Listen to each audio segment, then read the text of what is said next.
নমস্কাৰ বোলো সকলোকে পুনৰবাৰ টিকে মাইণ্ডৰ অন্য এটা ৰাতিপুৱাৰ ধামাকাদাৰ খবৰলৈ স্বাগতম জনাইছো। অন্য দিনৰ দৰে আজিও আপোনালোকৰ বাবে দিনটোৰ কেবাটাও গুৰুত্বপূৰ্ণ খবৰ লৈ আহিছো। ভিডিঅ'টো প্ৰথমৰ পৰা শেষলৈকে চাই থাকিব। আজিৰ খবৰ কেইটা দিয়াৰ আগতে আপোনালোক সকলোকে সৰুকৈ এটা অনুৰোধ, যদি খবৰ কেইটা চাই ভাল পায় তেনে লাইক এটা কৰিবলৈ কিন্তু নাপাহৰিব। আগবাইছো আজিৰ প্ৰথমটো খবৰৰ ফালে। খবৰ লাই পৰিছে এতিয়া চাইনাই হেনো আমাৰ ভাৰতৰ পৰা চাইনালৈ বিক্ৰী কৰিবলৈ নিয়া যিবিলাক জলকীয়া বেন কৰিছে বুলি খবৰ ওলাই পৰিছে। মানে চাইনাত এতিয়াৰে পৰা আমাৰ ভাৰতৰ জলকীয়া বিক্ৰী নহব। আমাৰ ভাৰতৰ পৰা চাইনালৈ প্ৰত্যেক বছৰে প্ৰায় 2 লাখ টন জলকীয়া বিক্ৰী কৰিবলৈ নিয়া হয়। অকল জলকীয়াই নহয়, জলকীয়াৰ লগতে চাউলো বিক্ৰী কৰিবলৈ নিয়া হয় চাইনালৈ আমাৰ ভাৰতৰ পৰা। তো চাইনাই আমাৰ ভাৰতৰ চাউলো বেন কৰিছে আৰু তাৰ পাছত এতিয়া চাইনাই জলকীয়াও বেন কৰিছে বুলি খবৰ ওলাই পৰিছে। এতিয়া কনফাৰ্ম নিউজ ওলোৱা নাই যে কিয় বেন কৰিছে চাইনাই আমাৰ ভাৰতীয় সামগ্ৰীসমূহ, কিন্তু এইটো এটা আমাৰ ভাৰতৰ কৃষকৰ কাৰণে খুবেই দুৰ্ভাগ্যজনক কথা। এইবাৰ আপোনালোকে হয়তো নিউজ চাইছে চাগে যে এইবাৰ আমাৰ অসমৰ খেতিয়কসকলে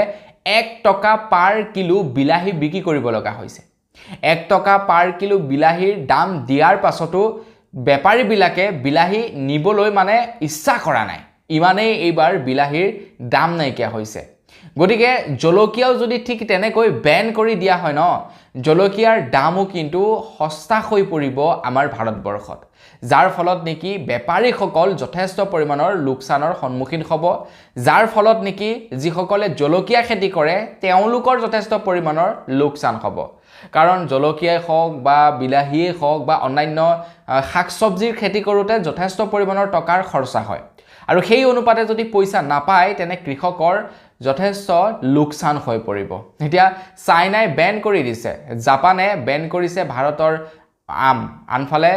নেপালেও আমাৰ ভাৰতৰ আম বেন কৰি দিছে। ইটোৰ পাছত সিটো বস্তু এতিয়া বিভিন্ন দেশে বেন কৰা আমি দেখিবলৈ পাইছোঁ। নেপালে বাৰু কনফাৰ্ম ৰিজন দি দিছে যে কিয় আমাৰ ভাৰতৰ মানে আম নেপালত বিক্ৰী কৰিবলৈ নিদিয়ে। ইয়াৰ প্ৰপাৰ ৰিজন নেপালে দি দিছে। নেপালে কৈছে যে আমাৰ ভাৰতৰ আমবিলাকত প্ৰচুৰ পৰিমাণে পেষ্টিচাইড মিলোৱা হয়, মানে ৰাসায়নিক দ্ৰব্য মিলোৱা হয় আমাৰ ভাৰতৰ আমবিলাকত, আৰু আমাৰ ভাৰতৰ আম খাই যাতে নেপালৰ মানুহৰ বেমাৰ নহওক তাৰ কাৰণে নেপালত ভাৰতীয় আম বেন কৰি দিছে, আৰু ইয়াৰ ফলত লোকচান হৈছে আমাৰ ভাৰতৰ কৃষকসকলৰ। তাৰ লগে লগে এতিয়া চাইনাইও বেন কৰি দিলে আমাৰ ভাৰতৰ জলকীয়া, যাৰ ফলত ভাৰতৰ যিসকল নেকি ব্যৱসায়ী আছে, যিসকলে ভাৰতৰ পৰা বস্তু নি চাইনাত বিক্ৰী কৰে, বা আমাৰ ভাৰতৰ যিসকল নেকি কৃষক আছে তেওঁলোকৰ যথেষ্ট পৰিমাণৰ লোকচান হ'ব।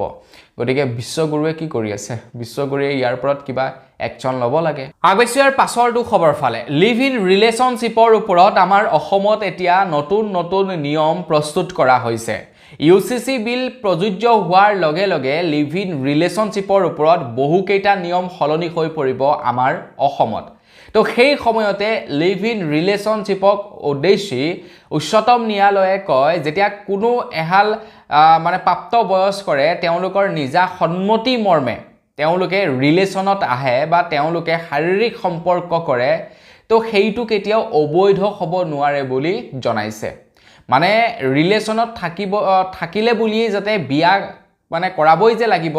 এইটো মানে কোনো ধৰণৰ বাধ্যবাধকতা নাই। যদি তেওঁলোক প্ৰাপ্তবয়স্কৰ তেন্তে তেওঁলোকে লিভ ইন ৰিলেশ্যনশ্বিপত থাকিবও পাৰে, আৰু লগতে তেওঁলোকে শাৰীৰিক সম্পৰ্ক বা অন্যান্য তেওঁলোকৰ মানে দুয়োজনৰ মনে মিলা কাম কাজবিলাক কৰিব পাৰে, তাত কোনেও বাধা আৰোপ কৰিব নোৱাৰে। সেই বুলি আকৌ আপোনালোকে য'তে ত'তে আপোনালোকৰ মনে বিচৰা কামবিলাক কৰিবলৈ নাযাব, সেইটো আইনগতভাৱে দণ্ডনীয়। আপোনাৰ অলৰেডি বোলে কোনোবা আছে, আপুনি বিয়া কৰালে, আপুনি কাৰোবাৰ সৈতে মৰম চেনেহ কৰিবলৈ গৈছে, সেইটো কিন্তু পৰকীয়া প্ৰেম বুলি ক'ব। তো সেই ক্ষেত্ৰত কিন্তু আইনগতভাৱে আপুনি জগৰীয়া। আপোনালোকৰ দুয়োজনৰে সন্মতি আছে, দুয়োজনে ভাল পায় মৰম চেনেহ কৰি, দুয়োজন প্ৰাপ্তবয়স্কৰ, কোনো প্ৰব্লেম নাই আপোনালোক বিবাহিত নহয়। তো তেনে ক্ষেত্ৰত আপোনালোকে ইচ্ছা অনুসৰি আপোনালোকৰ মৰম চেনেহৰ আদান প্ৰদান কৰিব পাৰে, কিন্তু সেই বুলি য'তে ত'তে নহয়, ঠিক আছে। তো তাৰ কাৰণে প্ৰপাৰ ৰুল ৰেগুলেশ্যন বনাইছে, তো সেইটো আইনগতভাৱে কেতিয়াও দণ্ডনীয় নহয় বুলি কৈছে। গতিকে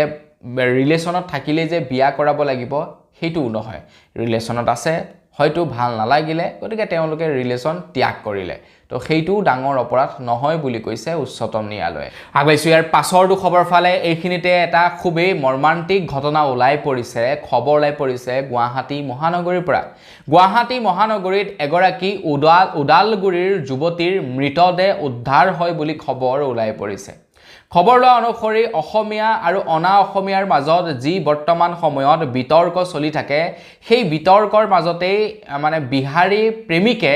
নিজৰ প্ৰেয়সীক হত্যা কৰিলে বুলি খবৰ ওলাই পৰিছে খবৰ লোৱা অনুসৰি ঘটনাটো হৈছে গুৱাহাটী মহানগৰীৰ ভাড়াঘৰৰ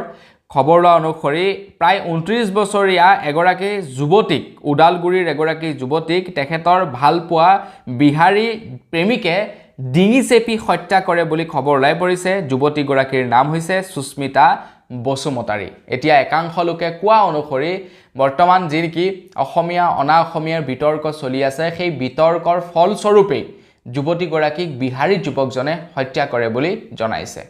তো এতিয়া এই সম্পৰ্কত বা দিলীপ শইকীয়া ডাঙৰীয়াই কি মন্তব্য কৰে মুখ্যমন্ত্ৰী হিমন্ত বিশ্ব শৰ্মাদেৱে যেনেকৈ নেকি আপোনাৰ কৈছিলে যে বিহাৰী কোন তেওঁলোকটো অসমীয়াই তো এতিয়া নাজানো আৰু এই সম্পৰ্কত তেওঁলোকে কেনে ধৰণৰ একচন হাতত লয় আগবাইছো ইয়াৰ পাছৰটো খবৰ ফালে এইখিনিতে খবৰ ওলাই পৰিছে ৰেলৱে ডিপাৰ্টমেণ্টৰ ফালৰ পৰা ৰেলৱে ডিপাৰ্টমেণ্টে এটা বৃহৎ সিদ্ধান্ত লৈছে ৰেলৱে ডিপাৰ্টমেণ্টে এতিয়াৰে পৰা বোলে ৰেলসমূহৰ কেণ্টিনত গেছৰ পৰিৱৰ্তে ইলেক্ট্ৰনিক ষ্টোভ ব্যৱহাৰ কৰিব বুলি জনাইছে মানে ইণ্ডাকশ্যন চলা তেওঁলোকে ব্যৱহাৰ কৰিব বুলি এতিয়া ৰেলৱে ডিপাৰ্টমেণ্টৰ ফালৰ পৰা জনাইছে মানে ৰেলসমূহত যি নেকি কেণ্টিন থাকে য'ত নেকি কিটচেনত বিভিন্ন সা সামগ্ৰী বনোৱা হয় আপোনালোকে যে ৰেলত বস্তুবিলাক অৰ্ডাৰ কৰে তো সেই অৰ্ডাৰ কৰা বস্তুসমূহ আপোনাৰ ৰেলৰ ভিতৰতে বনোৱা হয় ৰেলত কেণ্টিন থাকে কেণ্টিনতে বনোৱা হয় আৰু সেই কেণ্টিনত ইন্ধন হিচাপে LPG ব্যৱহাৰ কৰা হয় তো LPGৰ যেহেতু শৰ্টেজ চলিছে তো তাৰ কাৰণে এতিয়া ৰেলৱে বিভাগৰ ফালৰ পৰা সিদ্ধান্ত লৈছে যে আমি LPG ব্যৱহাৰ নকৰো LPGৰ পৰিৱৰ্তে আমি ইণ্ডাকশ্যন চলা ব্যৱহাৰ কৰিম গেছ বচাবলৈ এই সিস্টেমটো কৰিছে আগবাইছো ইয়াৰ পাছৰটো খবৰ ফালে ইয়াৰ পাছৰ খবৰটো ওলাই পৰিছে নগাঁও ডিস্ট্ৰিক্টৰ পৰা তো আপোনালোকে হয়তো আজিকালি চৰকাৰী যিবিলাক নেকি ৰাজহুৱা স্থান থাকে যেনে ধৰি লওক বা স্কুল কলেজ যিবিলাক আছে তো তাত হয়তো আপোনালোকে দেখা পায় যে বৰষুণৰ পানীসমূহ সংৰক্ষণ কৰি সেইবিলাক খোৱাৰ উপযোগী কৰিবৰ কাৰণে বিভিন্ন স্থানত ফিল্টাৰ বঢ়াই থোৱা হয়তো আপোনালোকে নিশ্চয় দেখা পাইছে ৰাজহুৱা স্থানতো সেই একেই ধৰণৰ ফিল্টাৰসমূহ হয়তো বহুৱা আপোনালোকে দেখা পায় দীঘল নীলা পাইপৰ সদৃশ ফিল্টাৰবিলাক বহুৱা থাকে আপোনালোকে দেখিছেনে নাই দেখা নাজানো যদি নাই দেখা আপোনাৰ ওচৰৰে থকা বিদ্যালয়খনলৈ যাব দেখা পাব যে বৰষুণৰ পানী সংৰক্ষণ কৰি সেই ফিল্টাৰৰ জৰিয়তে খোৱাৰ উপযোগী কৰি তোলে আৰু এয়া হৈছে আমাৰ অসম চৰকাৰৰ এক বিশেষ আঁচনি যিখন আঁচনিৰ জৰিয়তে গাঁও অঞ্চলত বিদ্যালয়সমূহত খোৱা পানীৰ ব্যৱস্থা যাতে ভালদৰে হয় তাৰ কাৰণে এই আঁচনিখন ৰূপায়ণ কৰা হৈছিল এটা খবৰ লাই পৰিছে নগাঁৱৰ পৰা যে নগাঁৱৰ জনস্বাস্থ্য কাৰিকৰী বিভাগৰ প্ৰায় 33 জনকৈ কৰ্মচাৰীয়ে মিলি গাঁও অঞ্চল আৰু লগতে স্কুলৰ পানী সংৰক্ষণ আঁচনিৰ নামত তেওঁলোকে দুৰ্নীতি কৰিছে বুলি খবৰ ওলাই পৰিছে আৰু যোৱাকালি CM ভিজিলেন্সৰ তৰফৰ পৰা অভিযানো চলাই য'ত নেকি 33 জনকৈ চৰকাৰী কৰ্মচাৰী জড়িত আছে বুলি জনাইছে মুখ্যমন্ত্ৰী হিমন্ত বিশ্ব শৰ্মাদেৱে চেষ্টা কৰি আছে নিট এণ্ড ক্লিন এখন অসম গঢ়িবৰ কাৰণে দুৰ্নীতিমুক্ত এখন অসম গঢ়িবৰ কাৰণে আনফালে আকৌ চৰকাৰী কৰ্মচাৰীসকলক তেওঁলোকৰ মাহেলী পোৱা দৰমহাটোৱে নুজুৰে দুখীয়া মানুহবিলাকৰ অহা সৰু আঁচনিবিলাকৰ পৰাও তেওঁলোকে ধন হৰকাই লৈ তেওঁলোকৰ মানে পৰিয়াল পোহপালন দি আছে তো যিসকলে এনেকুৱা দুৰ্নীতি কৰি কাম কাজ কৰিছে ন তো তেওঁলোকে সেই টকা নি ল'ৰা ছোৱালীক ভালদৰে খুৱাব নোৱাৰে আৰু সেই মানুহে নিজৰ ল'ৰা ছোৱালীক ভাল মানুহো কৰিব নোৱাৰে চাই থাকিব আগবাইছো ইয়াৰ পাছৰটো খবৰ ফালে এখিনি খবৰ লাই পৰিছে নুমলীগড় তেল শোধনাগাৰৰ পৰা বাংলাদেশলৈ এইবাৰ এই জুন মাহত 8000 টন বোলে ডিজেল পাইপলাইনৰ জৰিয়তে পঠিওৱা হ'ব বুলি খবৰ ওলাই পৰিছে নুমলীগড় তেল শোধনাগাৰৰ পৰা ডাইৰেক্টলি পাইপলাইনৰ জৰিয়তে বাংলাদেশলৈ এতিয়া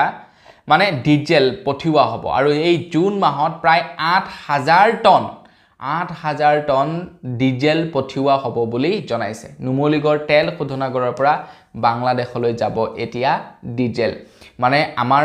অসমৰ পৰা যাব বুলি ক'ব পাৰি আমাৰ অসমৰ পৰা এক্সপোৰ্ট হ'ব বাংলাদেশলৈ আৰু বৰ আচৰিত এটা টেকনলজিৰ জৰিয়তে পঠাব কিন্তু ভাবক আপোনালোকে ইমান দূৰ পঠাব ডিজেলখিনি আৰু সেই ডিজেল আপোনাৰ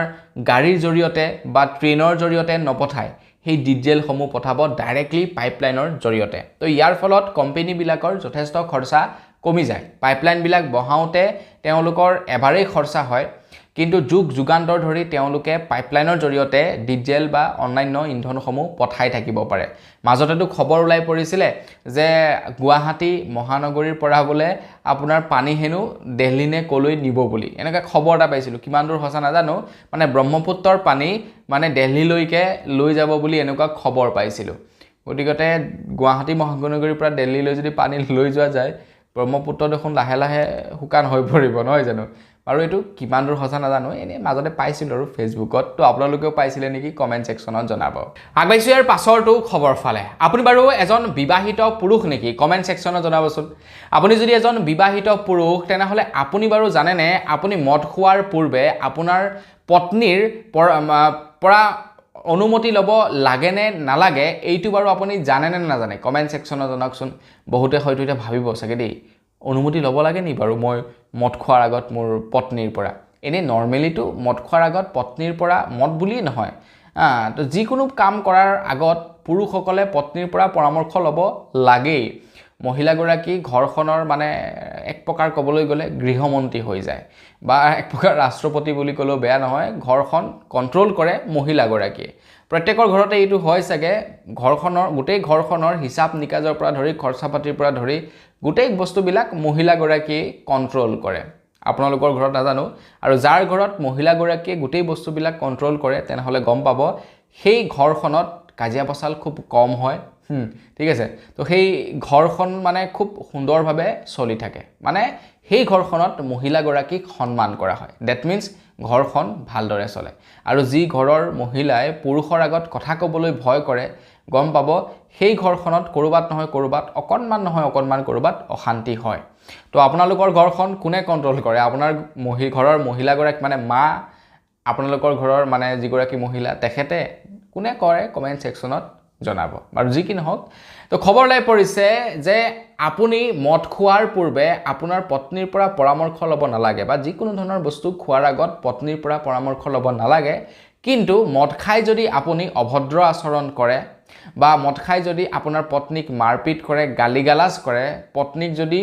মানসিকভাৱে হাৰাশাস্তি কৰে তেনেহলে সেইটো এটা মাৰাত্মক অপৰাধ বুলি জনাইছে উচ্চতম ন্যায়ালয়ে মদ খাবৰ কাৰণে পত্নীৰ পৰা অনুমতি লব নালাগে কিন্তু আপুনি মদ খাই যদি অভদ্ৰ আচৰণ কৰে তেনেহলে আপুনি আইনগতভাৱে জগৰীয়া বুলি জনাইছে গতিকে মদ খাই অভদ্ৰ আচৰণ নকৰিব পত্নীয়ে যদি আপোনাৰ ওপৰত কেছ দি দিয়ে আপুনি জেললৈ যাব লাগিব আগবাইছো ইয়াৰ পাছৰটো খবৰ ফালে খবৰ লাই পৰিছে পাঞ্জাবৰ পৰা তো পাঞ্জাবত এটা পথ দুৰ্ঘটনা হয় আৰু পথ দুৰ্ঘটনাত এগৰাকী মহিলাৰ মৃত্যু হয় তো মৃত মহিলা গৰাকীৰ স্বামীয়ে আবেদন জনালে যে তেখেতৰ পত্নী মৃত্যু হোৱাৰ বাবে তেখেতে প্ৰত্যেক মাহে এটা পইচা পাই থাকিব লাগে যিজনে এই অপৰাধটো কৰিছিলে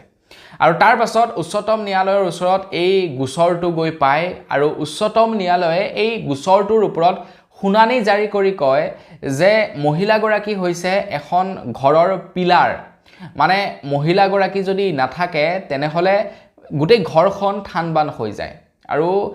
এনেকুৱা ধৰণৰ হয়তো আপোনালোকে দেখা পাইছে যিখন ঘৰত মহিলা নাথাকে মহিলা নথকা ঘৰখন প্ৰায় মানে বেবেৰিবাং হৈ পৰে না পুৰুষসকলৰ ভাত খোৱাৰ সময় থাকে না মানে সেই ঘৰখন মানে পুৰা টোটালি বেবেৰিবাং হৈ যায় যিখন ঘৰত মহিলা নাথাকে হয়নে নহয় আপোনালোকে কমেন্ট সেকশনত জনাব তো এতিয়া পাঞ্জাবৰ যিগৰাকী মহিলাৰ পথ দুৰ্ঘটনাত মৃত্যু হৈছিলে আৰু তেখেতৰ স্বামীয়ে গৈ মানে এই সন্দৰ্ভত আবেদন জনায় যে তেখেতৰ পত্নী মৃত্যু হোৱাৰ বাবদ তেখেতে প্ৰত্যেক মাহে কিবা এটা মানে মুআৱজা পাই থাকিব লাগে বা ক্ষতিপূৰণ পাই থাকিব লাগে আৰু সেই সময়তে উচ্চতম ন্যায়ালয়ে কয় যে মহিলা গৰাকী এখন ঘৰৰ পিলাৰ মহিলা গৰাকীয়ে কেৱল ভাত পানীয়ে যে ৰান্ধে তেনেকুৱা নহয় গোটেই ঘৰখন পৰিচালনা কৰে গতিকে মহিলা গৰাকী হৈছে ঘৰখনৰ মেইন গতিকে এগৰাকী মহিলাই প্ৰত্যেক মাহে এটলিষ্ট 30,000 টকাৰ মানে দৰমহা পোৱাৰ যোগ্য এই গোটেই কাম কাজবিলাক কৰি থকাৰ বাবে আৰু সেই কাৰণে এতিয়া ইন্স্যুৰেন্স কোম্পানীক নিৰ্দেশনা প্ৰদান কৰে যে সেই মহিলাগৰাকী নোহোৱাৰ বাবে তেখেতৰ ঘৰখনে প্ৰত্যেক মাহে 30,000 টকাকৈ পাই থাকিব লাগিব প্ৰত্যেক মাহে 30,000 টকাকৈ পাই থাকিব লাগিব কাৰণ মহিলাগৰাকী অনুপস্থিতিত তেখেতে এই কাম কাজখিনি কৰিবৰ কাৰণে কাৰোবাৰ সহায় ল'ব লাগিব আৰু কাৰোবাৰ সহায় ল'বলৈ যাওঁতে তেখেতক এই পইচাখিনি পৰিশোধ কৰিব লাগিব বা তেখেতৰ অনুপস্থিতিত যি ক্ষতি হৈছে সেই ক্ষতি আনে কোনো পূৰণ কৰিব নোৱাৰে গতিকে তাৰ কাৰণে মানে ইনষ্ট্ৰাকচন দিছে 30,000 টকাকৈ প্ৰত্যেক মাহে পৰিশোধ কৰিবৰ কাৰণে গতিকে মহিলাসকলে ঘৰৰ স্বামীক ক'ব যে আমি যে কাম বন কৰি আছো ইয়াৰ বাবদ আমাক দৰমহা দিয়া আগবাইছো ইয়াৰ পাছৰটো খবৰ ফালে খবৰ লাই পৰিছে আমেৰিকাৰ ডোনাল্ড ট্ৰাম্পৰ চৰকাৰে আমাৰ ভাৰতীয় এখন জাহাজৰ ওপৰত মানে বোম নিক্ষেপ কৰে বুলি খবৰ ওলাই পৰিছে হৰমুজ প্ৰণালীৰ জৰিয়তে ভাৰতলৈ বুলি আহি আছিল এখন জাহাজ যিখন জাহাজত প্ৰায় 22 জনকৈ কৰ্মচাৰী আছিল আৰু সেই জাহাজখনৰ ওপৰত আমেৰিকাই এটেক কৰে বুলি খবৰ ওলাই পৰিছে আৰু খবৰ ওলোৱা অনুসৰি ডোনাল্ড ট্ৰাম্পৰ নিৰ্দেশনা মৰ্মে বোলে এটেক কৰা হৈছিল সেই জাহাজখনত এতিয়া যিজন ডোনাল্ড ট্ৰাম্পে প্ৰধানমন্ত্ৰী নৰেন্দ্ৰ মোদী ডাঙৰীয়া দেৱক বন্ধু বুলি কয় যিজন প্ৰধানমন্ত্ৰী নৰেন্দ্ৰ মোদী ডাঙৰীয়া দেৱক আমি বিশ্বগুৰু বুলি মানো সেই প্ৰধানমন্ত্ৰী ডাঙৰীয়াৰ দেশতেই কিন্তু আমাৰ ভাৰতৰ জাহাজৰ ওপৰত আমেৰিকাই এটেক কৰে এতিয়া আমেৰিকাই এই সন্দৰ্ভত স্পষ্টীকৰণ দিছে যে জাহাজখনে যি স্থানলৈকে গৈছিল সেই স্থানডোখৰ ৰেষ্ট্ৰিক্টেড এৰিয়া আছিল বা হৰমুজ প্ৰণালীটো এক প্ৰকাৰ ক'বলৈ গ'লে মানে বৰ্তমান আমেৰিকাৰ কব্জাত আছে গতিকে যি নিয়ম উলংঘা কৰিছে তাৰ বাবে ভাৰতৰ জাহাজৰ ওপৰত এটেক কৰা হয় বুলি আমেৰিকাই জনাইছে আৰু এটেক কৰাৰ পাছত ইৰানে সেই 22 জনকৈ যাত্ৰীক উদ্ধাৰ কৰিব মানে কৰ্মচাৰীক উদ্ধাৰ কৰিব লগা হৈছে ইৰানে উদ্ধাৰ কৰিছে 22 জনকৈ লোকক তো সেইখিনিতেই প্ৰশ্ন উত্থাপিত হয় যে অকল ভাৰতৰ জাহাজৰ ওপৰতে এটেক কিয় ইয়াৰ পূৰ্বেও এটেক হৈছে তো ভাৰতৰ জাহাজৰ ওপৰতে এটেক কিয় কৰা হয় চাইনালৈওতো জাহাজ আহি আছে সেই হৰমুজ প্ৰণালীৰ জৰিয়তে চাইনাৰ ওপৰত এটেক হোৱা নাই কিন্তু ভাৰতৰ জাহাজৰ ওপৰত কিয় এটেক বাৰে বাৰে হৈছে এইটোহে ডাঙৰ কিন্তু এটা প্ৰশ্ন উত্থাপিত হয় আগবাইছো ইয়াৰ পাছৰটো খবৰ ফালে ইয়াৰ পাছৰ খবৰটো ওলাই পৰিছে মধ্যপ্ৰদেশৰ পৰা মধ্যপ্ৰদেশৰ এগৰাকী সোশ্যাল মিডিয়া ইনফ্লুৱেঞ্চাৰৰ ঘৰত চুৰ সোমায় আৰু চুৰে লুটি লৈ যায় প্ৰায় নগদ 1,91,000 টকা আৰু সোণৰ নেকলেছ সোণৰ আঙঠি সোণৰ অলংকাৰ সকলোবিলাক চুৰি কৰি লৈ যায় তো বেসিক্যালি মহিলাগৰাকীয়ে ৰিলস প্ৰস্তুত কৰিছিল আৰু মহিলাগৰাকীয়ে কি কৰিছিল ঘৰখনৰ মানে বস্তুবিলাক কোট থয় কোট নথয় এই বস্তুবিলাক তেখেতে দেখুৱাই পৰিছিল আৰু তাতকৈ ডাঙৰ কথাটো হৈ গ'ল তেখেতৰ কিমান হা সম্পত্তি আছে কিমান সোণৰ অলংকাৰ আছে এই বস্তুবিলাক ৰেকৰ্ড কৰি সোশ্যাল মিডিয়াত আপলোড কৰি থাকে এক প্ৰকাৰে মানে শো অফ কৰে মহিলাগৰাকীয়ে আৰু চুৰসকলে চাইহে আছিল বা পাই গ'ল মানে ভাল মাল এটা চুৰবিলাকৰ মতে আৰু যে এই মহিলাগৰাকীৰ ঘৰত এইটো বস্তু আছে এইটো স্থানত থয় আমুক জেগাত সিসি কেমেৰা লগাই থোৱা আছে আমুকত দৰ্জা আছে আৰামছে আমি সোমাম আৰু বস্তু লৈ যাম আৰু সেই প্লেনিং মৰ্মে চুৰসকলে আৰামছে সোমালে আৰু বস্তুবিলাক লৈও আহিলে গতিকে আপোনালোকৰ যদি মহিলা আপোনালোকে যদি ফেসবুকত কন্টেন্ট মনিটাইজেশন টুল পাইছে তেন্তে সাৱধান আপোনালোকে কিন্তু আপোনালোকৰ প্ৰাইভেসি ভংগ হ'ব পৰা যিকোনো বস্তু শেয়াৰ নকৰিব আগবাইছো ইয়াৰ পাছৰটো খবৰ ফালে এইখিনিতে খবৰ লাই পৰিছে অসম আৰু নাগালেণ্ডৰ যি সীমা বিবাদ হৈ থাকে সেই সীমা বিবাদ এতিয়া প্ৰায় নাইকিয়া হ'ব বুলি খবৰ লাই পৰিছে অসম আৰু নাগালেণ্ডৰ লগত ভাৰত চৰকাৰে এতিয়া এক চুক্তিবদ্ধ হয় সীমাৰ ওপৰত এতিয়া আমাৰ মানে ভাৰত আৰু অসম আৰু নাগালেণ্ডৰ সীমা শেয়াৰ কৰিব এতিয়া নাগালেণ্ড আৰু অসমে মানে দুয়োখন ৰাজ্যই 50% আদান প্ৰদানেৰে সীমা শেয়াৰ কৰিব বুলি জনাইছে আৰু সেই সময়তে এতিয়া খবৰ ওলাই পৰিছে যে ভাৰতৰ হৈতে অসম আৰু নাগালেণ্ডৰ সীমা বিবাদ নিষ্পত্তি হোৱাৰ পাছতেই অমিত শাহ ডাঙৰীয়াৰ হৈতে চুক্তি স্বাক্ষৰিত হয় সীমা বিবাদক লৈ এটা খবৰ লোৱা অনুসৰি প্ৰাকৃতিক গেছৰ সন্ধান কৰিব মানে আপোনাৰ বৰ্ডাৰত মানে অসম নাগালেণ্ডৰ সীমান্তত প্ৰাকৃতিক গেছৰ সন্ধান চলিব বুলি জনাইছে যাৰ ফলত নেকি আগতীয়াকৈ অসম আৰু নাগালেণ্ডৰ যি নেকি সীমা বিবাদ যি নেকি বহু দিনৰ পৰা চলি থকা আপোনাৰ কাজিয়া সেয়া নাইকিয়া কৰি লৈছে আগবাইছো ইয়াৰ পাছৰটো খবৰ ফালে আজি হৈছে 12 জুন আৰু আজি চুপা চুপি নামেৰে এখন ফিল্ম ৰিলিজ হ'ব অসমীয়া ছবিগৃহত তো আপোনালোকে যদি অসমীয়া সিনেমা চাই ভাল পায় তেনেহলে অনুৰোধ জনাম আজি ৰিলিজ হোৱা চুপা চুপি ফিল্মখন আপোনালোকে এবাৰ চাবগে বুলি #freepromotion যেহেতু অসমীয়া সিনেমা তাৰ কাৰণে প্ৰমোট কৰি দিছো আপোনালোকে যদি চাব বিচাৰে ফিল্মখন তেনেহলে অনুৰোধ জনাম ইউটিউবত তেওঁলোকৰ প্ৰথমটো পাৰ্ট আপলোড হৈ আছে মানে বিদুৰ ভাইৰ নিচিনাই লাইক ফিল্মখন হ'ব আৰু মানে প্ৰথমে সিৰিজ ওয়াইজ ইউটিউবত আপলোড কৰিছিলে আৰু এতিয়া এখন মানে সিনেমা আকাৰত সিনেমা হলত ৰিলিজ দিবলৈ আজি গৈ আছে গতিকে সমূহ চুপা চুপি টিমটোক আমাৰ তৰফৰ পৰা খুব বহুত বেছি শুভেচ্ছা জনাইছো অসমীয়া ফিল্ম ইন্ডাষ্ট্ৰি আগবাঢ়ি যাওক তাৰে কামনা কৰিছো কাৰণ আমাৰ নেক্সট প্ৰজন্মই হয়তো সেইবিলাকৰ প্ৰতিও আগ্ৰহী হ'ব পাৰে আৰু অসমীয়া ফিল্ম ইন্ডাষ্ট্ৰিত গৈ এটা ভাল কেৰিয়াৰ বনাবগেও পাৰে গতিকে সকলোৰে লাভ সো অসমীয়া ফিল্ম ইন্ডাষ্ট্ৰি যেটো যাতে আগবাঢ়ি যাওক তাৰ কাৰণে আপোনালোকক অনুৰোধ জনাম তো প্ৰযোজকসকলে বহু টকা খৰচা কৰে অভিনেতা অভিনেত্ৰীসকলে যথেষ্ট কষ্ট কৰে লগতে ডাইৰেক্টৰ সকলেও যথেষ্ট কষ্ট কৰে আৰু এজন ডাইৰেক্টৰৰ কষ্টৰ ফলতে এখন সুন্দৰ সিনেমা আমি ছবিগৃহত চাবলৈ পাওঁ মানে গোটেই ফিল্মখনত জড়িত হৈ থকা প্ৰত্যেকজন মানুহৰে কষ্ট আছে গতিকে প্ৰত্যেকৰ কষ্টৰ বাবে আমি ফিল্মখন চাবলৈ পাওঁ 1 ঘণ্টা বা 2 ঘণ্টাৰ গতিকে ৰিকুৱেষ্ট কৰিম আপোনালোকে অসমীয়া সিনেমা চাবলৈ যাওক যেনেকৈ নেকি জুবিন দাক আপোনালোকে মৰম দিছে জুবিন দাক মৰম দিছিলে মানে ফিল্মৰ ক্ষেত্ৰত যেনেকৈ নেকি আপোনালোকে ৰবি দাক মৰম দিছে ঠিক তেনেকৈ এই চুপা চুপি ফিল্মখনকো মৰম দিব বুলি আশা থাকিল আপোনালোকে নাভাবিব কিন্তু তেওঁলোকৰ পৰা পইচা লৈ মই প্ৰমোট কৰিছো বুলি মই অসমীয়া সিনেমাক প্ৰমোট কৰো নিজেও চাবলৈ যাওঁ আৰু 10 জনকো মানে চাবলৈ উৎসাহিত কৰো লগত পাৰিলে 2-3 জনক লৈ যাওঁ ফিল্ম চাবৰ কাৰণে অকলে ফিল্ম চাই যেহেতু মানে ইন্টাৰেষ্ট না মানে ভাল নালাগে ফুৰ্তি নালাগে ন হাঁহিবৰ কাৰণেও লগৰ এজন লাগে তো তাৰ কাৰণে লৈ যোৱা যায় আৰু তো আপোনালোকেও তেনেকে চাবগে আগবাইছৰ পাছৰটো খবৰ ফালে এখিনে খবৰ লাই পৰিছে এজন যুৱকৰ পৰা টিটিয়ে প্ৰায় 500 টকাৰ ফাইন ললে এই কাৰণে যুৱকজনৰ ট্ৰেইনখন 5 ঘণ্টা লেট হৈছিল 5 ঘণ্টা লেট হৈছিল আৰু তেখেতে টিকেট কাটিলে ট্ৰেইনত উঠিবৰ কাৰণে আহিলে ট্ৰেইনত উঠিবলৈ অহাৰ সময়ত তেখেতে গম পাইছে যে ট্ৰেইনখন 5 ঘণ্টা লেট আৰু তেখেতে প্লেটফৰ্মতে ৱেট কৰি থাকিলে প্লেটফৰ্মতে ৱেট কৰিলে ফলত কি হ'ল তেখেতৰ পৰা 500 টকাৰ ফাইন লগালে কাৰণ তেখেতে প্লেটফৰ্মত ৰখি আছিল আসল কথাটো হয় কি ট্ৰেইনৰ প্লেটফৰ্মত ৰখিবৰ কাৰণেও আমি প্লেটফৰ্ম চাৰ্জেছ প্ৰদান কৰিব লাগে আমি এক্সট্ৰাকৈ পৰিশোধ কৰিব নালাগে কিন্তু যেটো টিকট আমি ক্ৰয় কৰো সেই টিকটটোতে মানে প্লেটফৰ্ম ফ্ৰী ইনক্লুড হৈ থাকে তো যুৱকজনে যেহেতু 5 ঘণ্টা ৱেট কৰিলে তেখেতৰ যেটো নেকি ফ্ৰী ৱেটিং পিৰিয়ড থাকে সেইটো নাইকিয়া হৈ গ'ল আৰু তেখেতে প্লেটফৰ্ম ফ্ৰী নিদিয়াকৈ মানে কবলৈ গলে এক প্ৰকাৰে মানে প্লেটফৰ্মত ৰখি আছিল আৰু তাৰ কাৰণে তেখেতৰ পৰা 500 টকাৰ ফাইন লগাইছে টিটিয়ে গতিকে সাৱধান আপোনালোকে যদি প্লেটফৰ্মত বহু সময় ধৰি থাকে এটা টিকট পায় টিকট ক্ৰয় কৰি ল'ব নহলে কিন্তু আপোনালোকে ফাইন ভৰিব লাগিব আগবাইছো ইয়াৰ পাছৰটো খবৰ ফালে এখিনে খবৰ লাই পৰিছে অম্বুবাচী মেলাৰ সময়ত যদি আপোনালোকে মা কামাখ্যা দৰ্শন কৰিবলৈ যাম বুলি ভাবিছে তেনেহলে অনলাইনত টিকেট বুক কৰি আপোনালোকে যাব এতিয়া অনলাইনত টিকট বুক কৰিবৰ কাৰণে ৱেবছাইট মুকলি কৰি দিয়া হৈছে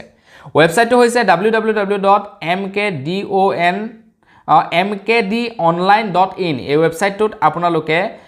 এপ্লাই কৰিব পাৰিব বুলি জনাইছে 15 জুনৰ সন্ধিয়া 6 বজাত খোলা হ'ব পৰ্টেল 15 জুনৰ পৰাই বন্ধ হ'ব অফলাইন বুকিং মানে আপোনালোকে মা কামাখ্যা মন্দিৰ এতিয়া চাবৰ কাৰণে টিকট বুক কৰিবলৈ হলে অফলাইনত টিকট বুক কৰিব নোৱাৰিব অনলাইনত টিকট বুক কৰিহে আপোনালোকে মা কামাখ্যাৰ দৰ্শন কৰিব পাৰিব আগবাইছো ইয়াৰ পাছৰটো খবৰ ফালে আমাৰ ভাৰতবৰ্ষ যেনেকৈ নেকি নিট আৰু জেইইৰ পৰীক্ষা হয় মানে আমাৰ ভাৰতৰ এইটোটা সৰ্ববৃহৎ পৰীক্ষা বুলি ক'লেও বেয়া নহয় এইবাৰ প্ৰায় 1 কোটি নে 2 কোটি ল'ৰা ছোৱালীয়ে আপোনাৰ নিটৰ পৰীক্ষা দিছিল এতিয়া চাইনাই এটা একপি ফটো শেয়াৰ কৰিছে চাইনাত হোৱা এনেকুৱা পৰীক্ষাৰ মানে লাইক যেনেকৈ নেকি নিট আৰু জেই পৰীক্ষা হয় ঠিক তেনেকুৱা ধৰণৰ চাইনাটো পৰীক্ষা হয় তো চাইনাত তেনেকুৱা এটা পৰীক্ষা ৰিসেন্টলি অনুষ্ঠিত কৰিলে আৰু তাৰ একপি ফটো শেয়াৰ কৰি চাইনাই কয় যে মানে চাইনাৰ বিষয়ববীয়াসকলে কয় যে চাইনাত যি পৰীক্ষা অনুষ্ঠিত কৰা হয় পৰীক্ষাত অনুষ্ঠিত কৰা সময়ত দোকান পহাৰ সকলো বন্ধ থাকে লৰা ছোৱালী বিলাকক সাপোৰ্ট কৰে চাইনাবাসীয়ে আৰু দোকান পহাৰ বন্ধ থাকে যাতে নিয়াৰিকৈ এক্সামটো হৈ যায় কিন্তু আমাৰ অসমত আকৌ কি দেখো এক্সাম থকা দিনাখন স্কুলৰ ওচৰতে সৰুকৈ ঘুমটি এখন খুলি চাহ তামোল বিক্ৰী কৰি থাকে গতিগতে এইবিলাক বেয়া কথা তো এই কালচাৰবিলাক নাইকিয়া কৰিব লাগে আগাইছোঁ একেবাৰে শেষৰটো খবৰ ফালে এখিনি খবৰ লাই পৰিছে যিসকল লোকে পেঞ্চন পায় তেওঁলোকৰ কাৰণে পেঞ্চন পোৱাসকলে এতিয়া ভেৰিফিকেশ্যন কৰিব লাগে আপোনালোকে হয়তো নিশ্চয় জানে এখিনি খবৰ লাই পৰিছে যিসকল লোক বয়োজ্যেষ্ঠসকলৰ মানে পেঞ্চন ভেৰিফাই কৰিবৰ কাৰণে তেওঁলোকে এতিয়া বেংকলৈ যাব নালাগে বেংকলৈ নোযোৱাকৈ এতিয়াৰে পৰা তেওঁলোকে ভেৰিফিকেশ্যন কৰিব পাৰিব নিজৰ মোবাইল ফোনটো ব্যৱহাৰ কৰি আৰু তাৰ লগতে এতিয়া খবৰ লাই পৰিছে ডিব্ৰুগড়ৰ পৰা ডিব্ৰুগড়ৰ আপোনাৰ মিউনিচিপালিটি কৰ্পোৰেচনৰ তৰফৰ পৰা ডোৰ টু ডোৰ ভেৰিফিকেশ্যন কৰিছে পেঞ্চন ভেৰিফিকেশ্যন কৰিছে মানে মিউনিচিপালিটিৰ মানুহ গৈ তাতে কি কৰিছে ভেৰিফাই কৰিছেগে মানুহৰ ঘৰে ঘৰে গৈ এইটো ডিব্ৰুগড়ত কৰা হৈছে এই কামটো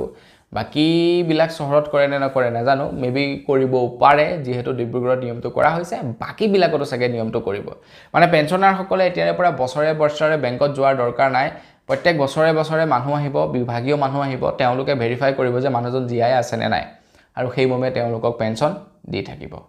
তো বন্ধুসকল গল্প আজি ভিডিঅ জনাবলগীয়া খবৰ ইমানে আছিলে খবৰ কেইটা জানি কেনে পালে সেই সম্পৰ্কত জনাব যদি ভাল লাগিলে লাইক এটা কৰি দিব চেনেলটো সাবস্ক্ৰাইব কৰা নাই সাবস্ক্ৰাইব তো কৰি ল'ব পুনৰ এটা লগ পোৱাৰ খাতিৰত ভিডিঅ' মাগিছো ধন্যবাদ জয় অসম